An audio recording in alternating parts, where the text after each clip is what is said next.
Welcome, everyone, to She Did It web series, where I have the pleasure every week to present to you amazing female entrepreneurs that I get the pleasure to meet. And it's such a treat that we have this week. We have Jennifer Walker. I just love Jennifer. You're going to see why. So Jennifer, welcome. Thank you. Very excited to have you here with us. I'm excited to be here. Yeah. So I met Jennifer at a networking event. She was a speaker. Amazing. It was awesome. And so afterwards, I went to see her and we kind of clicked. And I said, you know what? I need to have you come and talk to my people. So Jennifer, welcome again. So tell us about yourself. Tell us who you are. Well, I am a mompreneur. I have a 2-year-old little girl, and I used to have, the JOB.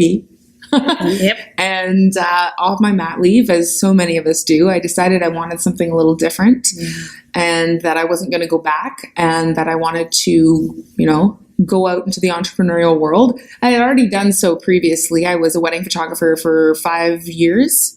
Okay, full time or? Yeah, full-time wedding photographer for 5 years. Wow. And weddings are stressful. So I decided, I was going to start my own company doing social media marketing because I had learned a lot being a wedding photographer. Wow. And I wanted to help other small businesses do the same. Yep. And then when I sort of put forth that I was going to do this, I was sort of headhunted by a real estate company who wanted to hire me full-time as their sort of head of marketing and digital advertising and all of that. So that's where I had my job. And coming out again of the maternity leave, I decided to go back to my original idea to be able to help other entrepreneurs, especially female entrepreneurs, get the word out about their businesses. Yeah. And so I started my own company, Jennifer Walker, Small Business Consulting. And I've been doing that for a little over a year. So maybe converging upon a year and a half. Wow, that's exciting. So tell us, how did you decide to just kind of jump, at the time of your mat leave, right? So from the job that you had with the marketing company, the real estate doing their marketing. Yes, that's right. So it must have, because you probably making, good, comfortable. Yeah, it was okay. It was okay. Yeah. Okay. It was a good amount. Did you feel like, because you were an entrepreneur before as a photographer, did you feel like this is what I need to do? Like, that's in my blood. Is that how you Well, it actually literally is in my blood. Both of my parents are entrepreneurs. Oh, okay. My father owned his own textile chemical company for as long as I can remember. Oh, wow. And my mother was in real estate and still is in real estate, but she used to own 2 real estate brokerages. Okay. So it's sort of already in me. I also married an entrepreneur. Oh my, okay. So I'm just kind of surrounded. It's really, the fiber is all there. Yeah, it's all there. And so that was really helpful. My husband owns a birthday party and entertainment company. Oh, fun. So taking care of entertaining the kiddies. Yeah. Sometimes he leaves the house dressed like Spider-Man. Sometimes he leaves the house dressed in his magic outfit. So it's an interesting life, at least. So to already have that within, sort of built into the marriage of understanding what that lifestyle is like. Makes a huge difference. Makes a huge difference, I think. I already had that support. So I'm a big believer in manifesting the life that you want to lead. Yeah. And one of the most important things to me was to be able to be around during my daughter's formative years. So the first couple years, you get that first year of mat leave, which so grateful that we get here, because I know, like, even in the States, it's like, 10 days, you can come back to work. That's right. Ridiculous. Really. So very grateful to be Canadian for that. But I feel like I wanted more. Yeah. So I wanted to be able to create a business that I could still match the income that I would have gotten at my job, but sort of part-time and on my own schedule. Love it. Yeah. And I have already a talent and a passion for That's helping it. entrepreneurs in this arena, helping people to connect. I love helping people to connect. And if you can help people to connect and also get their passions sort of out in the world, like it just fills me up. I just love doing it. So I decided this is what I'm going to do. And, you know, I had a lot of time and, you know, sleepless nights. Okay. Anyone who's a mom, where, you know, like I get, exactly, I get a few minutes of clarity at least to be able to write a few ideas down and create sort of my strategy to roll into creating my business. Yeah. And I actually have been thinking about this a lot lately, and it's probably a great platform to talk about it, but can we just think about all the women for a second who've created something from nothing? That's it. Absolutely. It's amazing. Something from nothing. I mean, you've created something from nothing. Yeah. I've created something from nothing. I've been networking with women all over the Ottawa and Get to Know area who have just created something from nothing. It's beautiful, I find, you know. It's amazing. And all these brave women who don't think they're brave. That's right. But you're freaking brave. Yes. Oh yeah, amen to that. Absolutely. It amazes me. So I rolled into my business already having a really good idea because I've already had a business of what I needed to do and to create. So my sub brand is Genuine Social. Okay. Genuine Social, not just social media, but social connections. Networking is part of that as well. And just to be able to connect with people in order to grow your business, because that's the best way to do it, right? Absolutely. In my opinion. Yeah. Thank you for agreeing. Imagine she's like, yeah, sure. No. No, I completely agree. 1000%. Definitely. So just to be able to roll into the business with this strategy of building it from connections. That's it. And so I think I mentioned, someone mentioned it for me that evening at the Women Talk. They were like, by the way, Jennifer's celebrating that.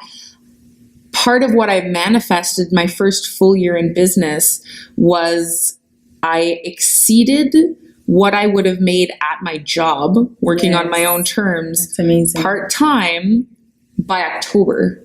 Love that. So that first year, when I saw the number in my spreadsheet, I was like, oh my God, it's October. Wow. And I had set myself a deadline of December 16th. So that was pretty good. That's really good. But you know, I love that you bring this up because, you know, some of us don't really think that's possible, right? So, you know, there's nothing wrong with basically, you know, planning for that exit strategy, you know, while you're still working and having your side hustle and everything. But you got to plan it, right? Like you know, it doesn't just happen, right? But it's possible to be able to do that. Absolutely. And I don't know, maybe you can talk more about that because I think that's one of the key things that prevents women for actually, you know, taking that step forward, you know, and keeping it a side hustle because they don't really believe that they can really be sustained. You know, like the income that they can get from this side hustle can actually, you know, pay their bills and, you know, whatever it is that they have, you know, at heart to do. So tell us. Tell us the magic. Tell us the secrets. The secret all to of your success. secrets. Just lay them there. It's not a secret. I mean, there's books about manifesting and creating the life that you want. I mean, I've been a student of this for over a decade. So part of my plan was not just creating the strategy, but also laying out what I was choosing to manifest. Love it. Yeah. So if you're at all interested in manifesting things, and that's a word that vibrates to you, you know, I want to manifest these things, not just set goals and achieve them, but like you're manifesting them. So just like maybe 3 tips I could say for that. First, decide what you want. Yes.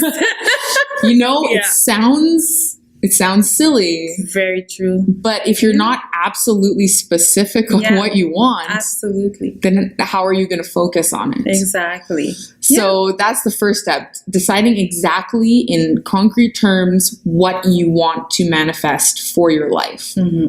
Then attaching an emotion to it. That would be the second one, is attaching an emotion to it. And just being able to sit in that emotion. How are you going to feel when this is manifested? Because it will be manifested when, like, how are you going to feel? So I had attached relief and being that feeling of being ecstatic. So when I manifested that, that was the feeling that was going to fill me. And the second part, the first part that I mentioned, so I am, powerful words. I am relieved and ecstatic that I have exceeded my former income. And then the last part is so crucial. You got to put a date on it. Yes. You have to put a date on it. If you don't put a date on it, then when is it going to happen? You never know. Every time I've tried to manifest something, it has not worked for me until I've set a date to it. So I mentioned the December 16th. That was my on or before. Yes, I like that. So that you leave room for that before part. December 16th of 2018. Which was just a few days ago. Love it. But I manifested it, I forget the exact date, but sometime beginning mid-October. Yeah. Love, this is so awesome that you share this because, I had a strategy session with some coaching clients not too long ago, some of our members that are part of the VIP. And that was the first thing we did, talking about mindset, and getting rid of the guck, because you can't really do that exercise. No, you can't. If there's so much guck, and just mess, that is in your mind that you can't. So I love that. That's amazing. That's amazing. So there's a work to be done before you start crunching numbers and doing financial projections. There's that type of work that needs to be done. Like that's foundational to getting there. Absolutely. I mean, you need to know. So in terms of the number crunching, you do need to know how much you need. Yes. And then you need to know how much you want. That's right. There's a difference between what you need and what you want. That's it. And what you're choosing to manifest. So, I mean, that is important. But if you don't believe it, that's right. Then it doesn't matter. It doesn't matter if you have all the spreadsheets down to the penny of everything. If you don't believe that you can do it, and that takes a lot of self-work. It does, Personal development and business development are like this. I completely agree. And that's my passion, And so being before doing, is what I'm all about. And it's so, so crucial, to make it something that is, specific and tangible and measurable. And sometimes we think, that's, monetary value, but there's work to be done before you get to that place. Absolutely. And I think as a business coach or a business consultant, that piece, if it's not part of the journey of the client, that's where you see a lot of failure too. Oh, for sure. Yeah. My approach is very holistic in that sense. So I have clients come to me for social media. Which is great because I do specialize social media. But we'll have a session and one of the first things that I'll do is be like, okay, so what do you actually want?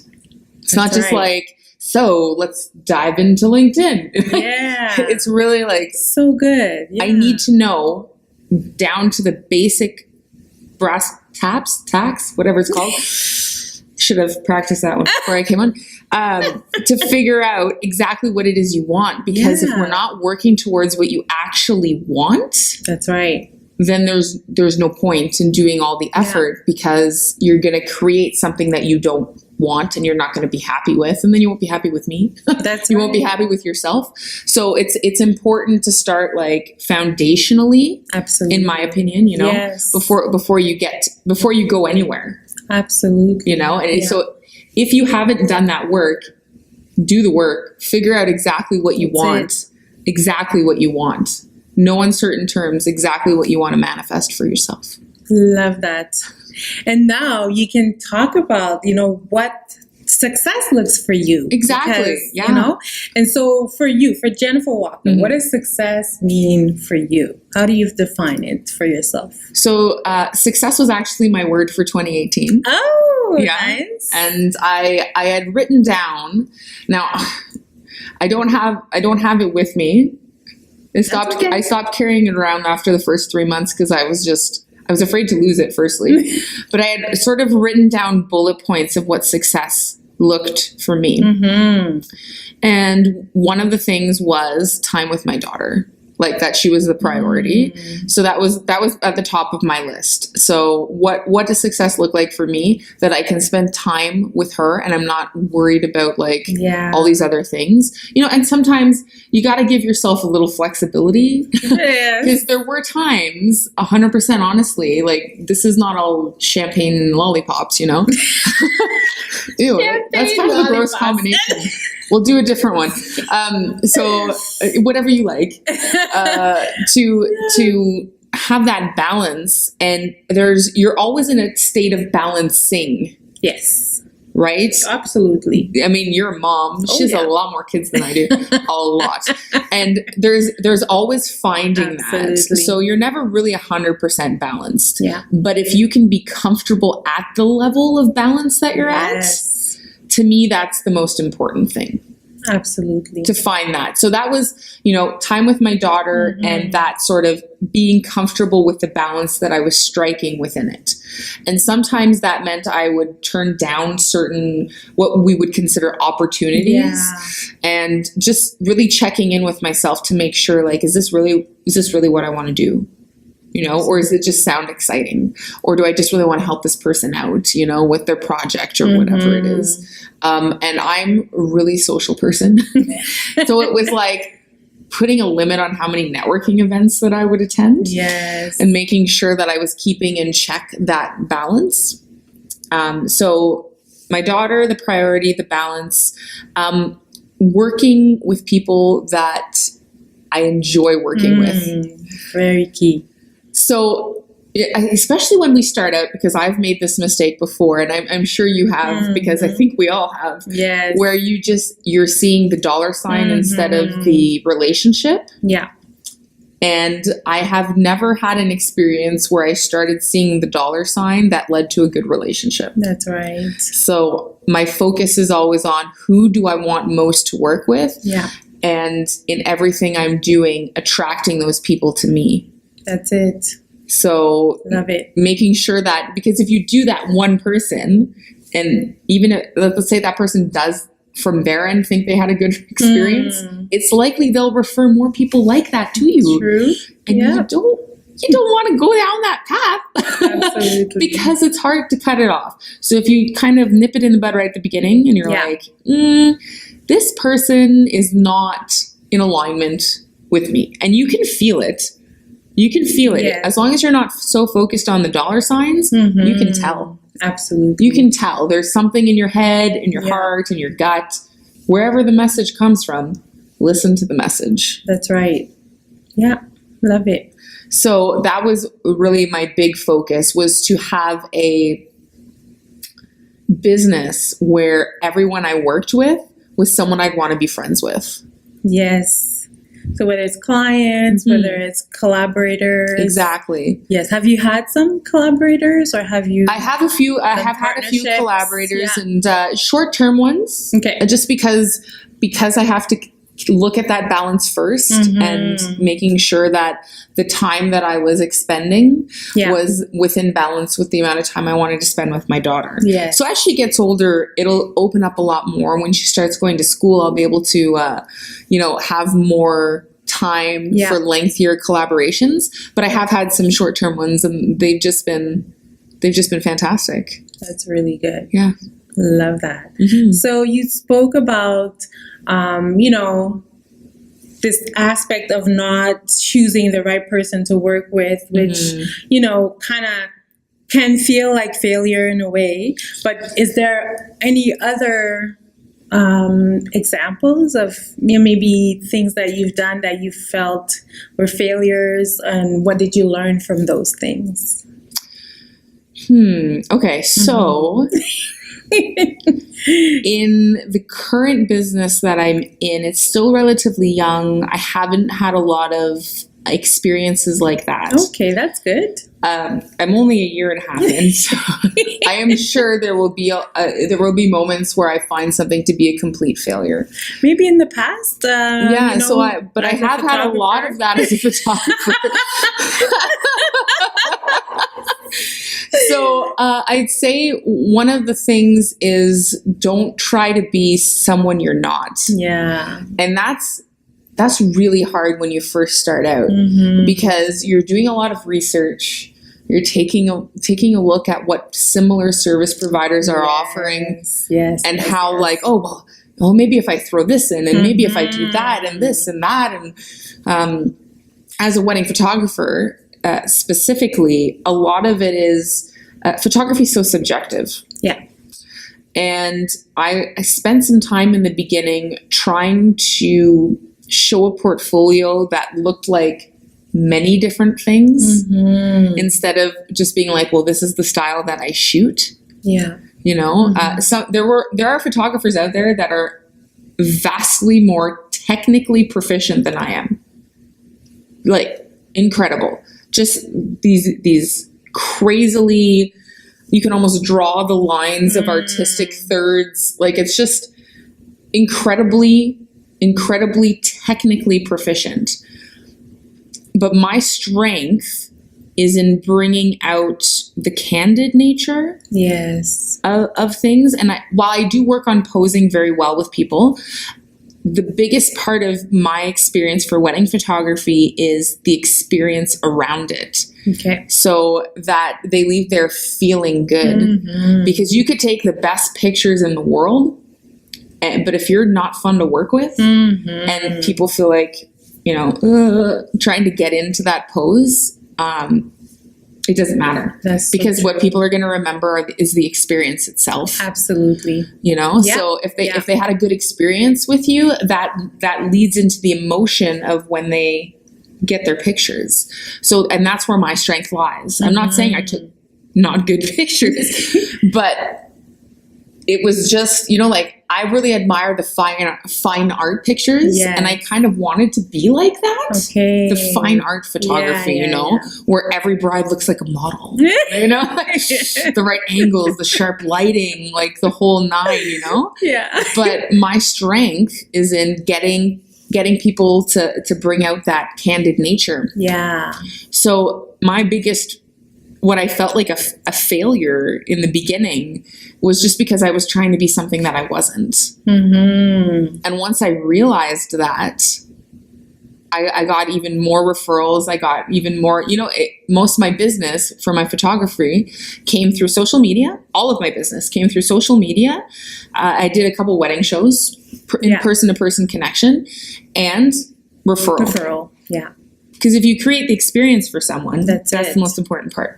Absolutely. Yeah. In my opinion. So that would have been probably my biggest feeling of failure, was that beginning of trying to be all these different things. Yeah. Instead of saying, well, this is my area of genius. Yes. It's the connecting and bringing that out. That's right. That's a huge lesson. Oh, huge. Yeah. It only took me like 2 years.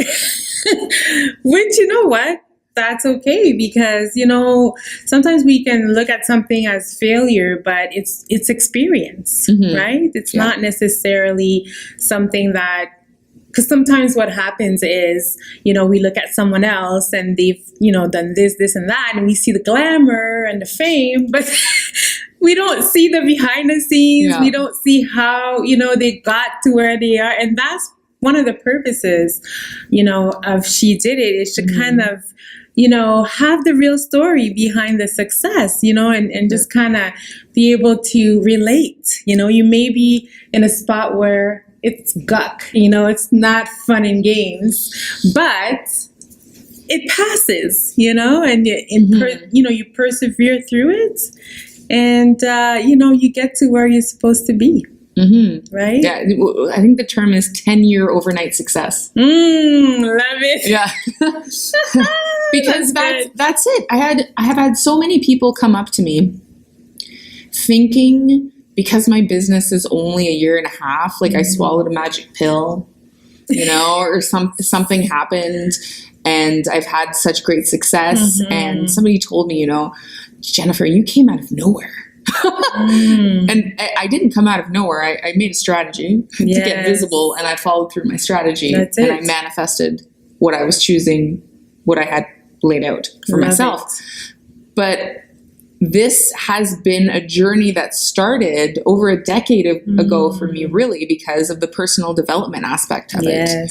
I have spent years and years and years and years reading about creating your own reality. Wayne Dyer, Dr. Wayne Dyer, may he rest. He's one of my favorites.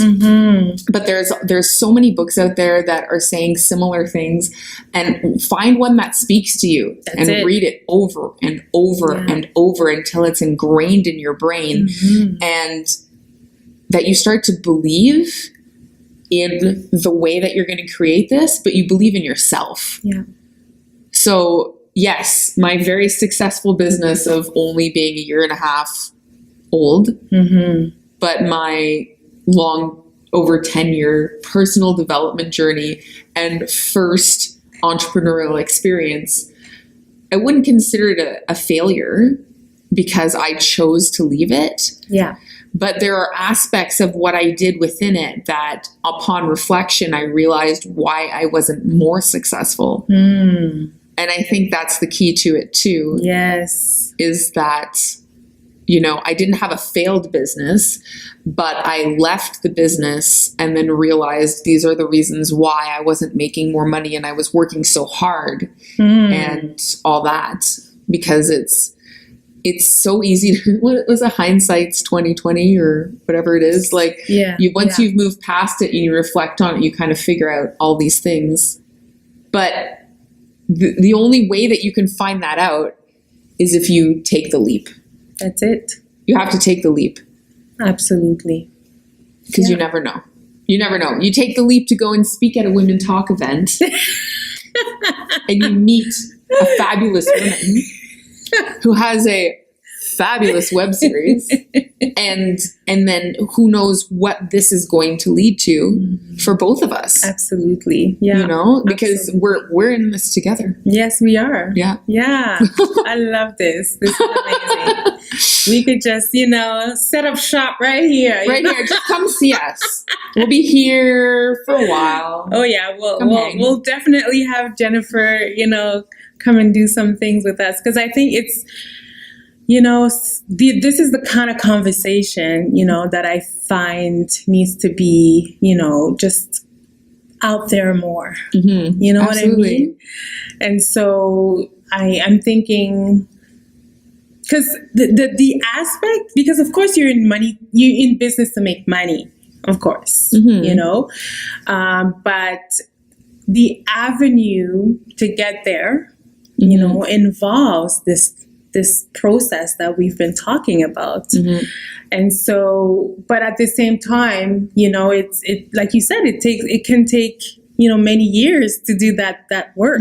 And that's not to say, you guys, that's going to take everybody 10 years. That's right. Everyone has their own journey. Everyone has their own path. And it could be that you've already been doing the work. That's right. And you don't even realize it. Yeah. And the other thing too, to the point that you were mentioning, you're in business to make money.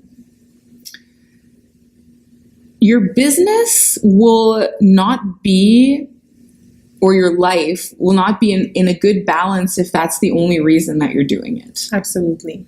So you could be making a lot of money, but actually, so here's a stat for people who enjoy statistics, that there's a happiness threshold at $76,000.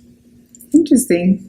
So if you make more than that, you're not going to be any happier than if you made the $76,000. Interesting. So it's a couple years old. Maybe you can do the math for inflation. But if you are in your business because you have a passion about what you're doing, because you enjoy it, yes, you're going to stay in business longer. People are going to feel it more, and they're going to send more people your way and increase your business that way. If you're providing value, that's it. Yeah. And you're coming from, I like to call your authentic space. Yes. As a person of service, whether that it's like an actual service you're providing or a product that you believe will provide something to somebody, whatever it is, if you're coming from a really authentic place on that, that's when, for me, the true success happens. Yes, and that's exactly what I mean when I say that. Absolutely. Because you know what? And when we talk to businesswomen that are in the verge of closing their doors, because they're not making money, right? So it's in the sense that you're not yes, you love what you do, but you do want to be able to live off of it. You do want to be able to provide, and leave, that side hustle mentality, right? But it does require for it to come from an authentic place, and I fully agree with you on that. And that's the road that I take with my clients. That's what I'm all about, because yes, you know what, your gift makes room for you. That's what it is. Absolutely. And so you're going to be receiving what you're manifesting. So if you're manifesting that, oh my goodness, I'm not making any money, I'm down under and all of those things, and you're worried, and that's what you're gonna, manifest and attract, right? And the opposite is true as well. So it's sort of a universal truth. And I learned this when I was really young. I took horseback riding lessons, and one of the things that the trainer, the instructor, I was really young, I don't remember what she called herself, said, the horse is going to go where you look. Yes. So I spent a lot of time in the beginning being afraid, like, oh, what if the horse goes over here or over here? And even though I didn't feel like I was doing any steering, the horse always ended up going, and I was like, this is horrible. It's always going towards the things I don't want the horse to go towards. And finally, when she said that, I was like, okay, I really need to focus on where I want the horse to go. Yes. So it's such a universal truth that in the physical world, that's what happens. Yeah. So picture spirit, the universe, God, whatever verbiage that you use for it, for your manifesting, whether you're praying or manifesting, whatever it may be. I like to be really inclusive there because some people have triggers on certain words. So whatever word you use, whatever your belief is, if you're focusing on all the things you don't want, that's where the horse is going to go. That's right. Yeah. So I learned that at a really, really young age. And then as I started doing this personal development and reading these books, although no one ever actually said it in those terms, that's where it sort of connected for me, is that I really need to look where I want the horse to go. And sometimes we all have days. Listen, not perfect human beings. That's right. So we all have days where you looked and the horse went, and you're like, right. Gosh, darn it. So it's just do your best. Just try and just remind yourself. It's the awareness. Like, oh, no. You want the horse to go here? Oh, no. Because it's really easy. There's so many distractions. Yeah. It can be as simple as you talking to someone who's having a bad day, or having a brief encounter at like the grocery store where the clerk is like, I'm having a bad day. That's it. So it's hard. But if you have the awareness and you stop that little hamster who's like, okay, we're going this way, or the horse, I'm mixing metaphors now. That's okay. You guys still following me? We get it. So just making sure that you're on track, and refocus Absolutely. as much as you can. Love that. And I mean, it must be very difficult for you. She's a mess of kids, this woman. So not that they are a mess, but it's like she has a lot of them. It's a lot of children. You're so I've funny, won. Jennifer. The truth is, they're at an age where I can't really say that they are, the cause of anything, because they just kind of take care of themselves. They're very, very self-sufficient. Like, we cannot blame them for anything anymore. No. Confession but that's time. If the kids are watching, she definitely used to blame you for things. They know that. Okay, all right. Okay, cool. They know that, yeah. Hey, if they listen this far into the webisode, I'm like, you are very supportive of your mother. And speaking of support, it's really important to have the support, to have people that have this mindset, for the horse not to go all over the place, to be surrounded, by other people that have that same mentality, I call it my tribe. Yeah, exactly. It's my tribe. I have a genuine social tribe on Facebook. Yeah. And I'm continually manifesting more people into this group that are actually going to be giving of that support, because it's needed. It's as much as we are more connected with social media, we're also technology cut off from people. Yeah. You need to have that support network. Now I'm very lucky. I started, my husband, big supporter right there. When I told him I wanted to do this, there was no like, oh, I don't know. Are you sure you can handle it? There was like, okay, let's do it. Let's make a plan. Let's do this. And I'm lucky in that, because I know there are a lot of people out there that are trying to create something, and they have a roadblock right in their immediate partnership. So that's very difficult. I can't even. I'm in the same boat, as you can see. My husband. Yeah, he helped set up the camera and everything, and took a few social media pictures for me beforehand. Right. So, Jennifer, I could just sit there and just talk. Yeah. I'm loving this. 5 hours later, good things have to come to an end. Trying to keep this to 30 minutes. Yeah, all good. But so maybe just some final words, of advice, and then tell us where we can find you.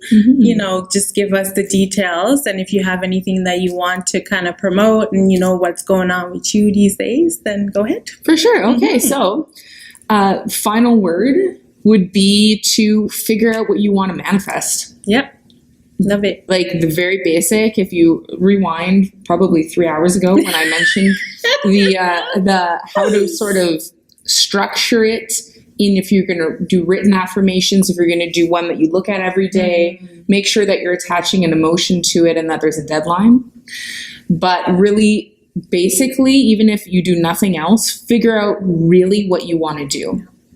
And we were mentioning, if you want to create something from your business, you're having trouble getting it out of that side hustle, really just take a moment and figure out why that is.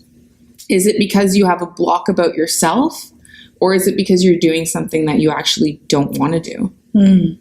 Because that's something that a lot of us get stuck in. Absolutely. So that's just a thought, no judgment, but it could be a different reason than just your own roadblock. It's that you really need to sit with that. So anyways, that's what I would say. And in terms of finding me, it's not hard. www.jennifer-walker.ca. You can find me on there. On Facebook, it's facebook.com/genuine social, all one word. And I encourage you that if any of what we talked about today speaks to you, the Genuine Social Tribe, it's my Facebook group. It's attached to the Facebook page. I give tips on there about social media. There's a lot of mindset stuff, how to do some manifestation things. I ask questions that are designed to get you thinking, like I just mentioned, like, why are you really not succeeding? So if you're ready to do a little bit of work, it's not hard work. Well, I'll let you decide. I'll let you decide. But it's just designed to get you thinking about these things and helping you to move forward and to make what I call the genuine connections that are going to inspire your lasting growth. So it's not just sort of the like quick sell. Yeah. It's really how can I make these long-term connections that are going to grow my business in a way that I'm going to appreciate what I have and be grateful for what I have, because it's the business I wanted to build and manifest for myself. Yeah. So that's all on Facebook and Instagram too. Instagram.com/genuine social or @genuine social if you're just looking for me on your phone. And yeah. Love Thank it. you so much for having me. This is so much fun. It's my pleasure. I could talk about this for days. Yes, like, me too. Days. I love it, love it, love it. So thank you again so much. We will have you back. Absolutely. We'll have you at, one of our powwow sessions, with VIP entrepreneurs. Absolutely. So thank you everyone for watching, for being with us. I know you're going to want to rewind and go back to some of this stuff. This is really juicy. I think it's the juiciest web series I've done yet. So oh, wow. I love it, Ooh. love it, love it, love it. I love it. And so, so keep abreast with what we're doing at shedidit.ca. You can become a free virtual member. And then, if you feel like this is your tribe, then we would love to have you. We have also, you can just come as a guest to our events as well. So we have in-person events. Next one is January 18th. So please, you come and join us. All right. So thank you again, Jennifer. Thank you so much for having me. It was lovely. I knew it was going to be lovely, but it was extra lovely and juicy. Juicy. You say it so much better than me. She has like this like sway that like juicy. I just look ridiculous when I do it. So thank you. All right. Bye, ladies. And gentlemen, if there's gentlemen there. Bye. Yeah, don't want to leave out the guys. That's right. Bye.